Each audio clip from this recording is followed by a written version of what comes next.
திருநெல்லி டெம்பிள்ல இருந்து வெளியில வரும்போதே அங்க ரொம்ப சுட சுட முளையரி பாயசம் வித்துட்டு இருப்பாங்க. முளையரி பாயசம்னா ஒன்றும் இல்லை, மூங்கில் அரிசியில பண்ண பாயசம். ரொம்ப சூப்பரா இருந்துச்சு. அதை குடிச்சிட்டு மெதுவா நடந்து போகும்போது தோட்டத்துல விளைஞ்ச சப்போட்டா இருக்குன்னு சொல்லிட்டு அதையும் வாங்கிட்டு இங்க வந்து உப்பிலிட்டது, அதாவது மாங்காய், நெல்லிக்காய், பைனாப்பிள் எல்லாமே உப்பிலிட்டு வச்சுருப்பாங்க. ரொம்ப சூப்பராக இருக்கும். அதையும் கொஞ்சம் வாங்கிட்டோம். அதுக்கப்புறம் நாங்கள் வரும்போதே வந்துட்டு ஒரு உண்ணியப்ப கடையை மிஸ் பண்ணிட்டோம்னு யோசிச்சுட்டே இருந்தோம். ஸோ கொஞ்சம் தூரம் ஃபாரஸ்ட்லலாம் ட்ராவல் பண்ணி போனோம். சிக்னல் கூட வரல அந்த இடத்துக்கு போகிறதுக்கு. இந்த கடை தான் ஜங்கிள் வியூ உண்ணியப்ப கடை. ஒரு உண்ணியப்பத்தோட ரேட் வந்து 8 ரூபா தான். ஆனால் சிக்னேச்சர் ப்ராடக்ட் ரொம்ப சூப்பராக இருந்துச்சு.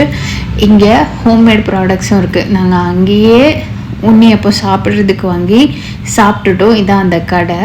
அதுக்கப்புறம் வீட்டுக்கும் கொஞ்சம் வாங்கி எடுத்துகிட்டு அடுத்த ஸ்பாட்டுக்கு கிளம்பிட்டோம். எங்கே போகணும் எப்படி போகணுன்றது அடுத்த வீடியோவில் பார்க்கலாம். டாடா பாய்.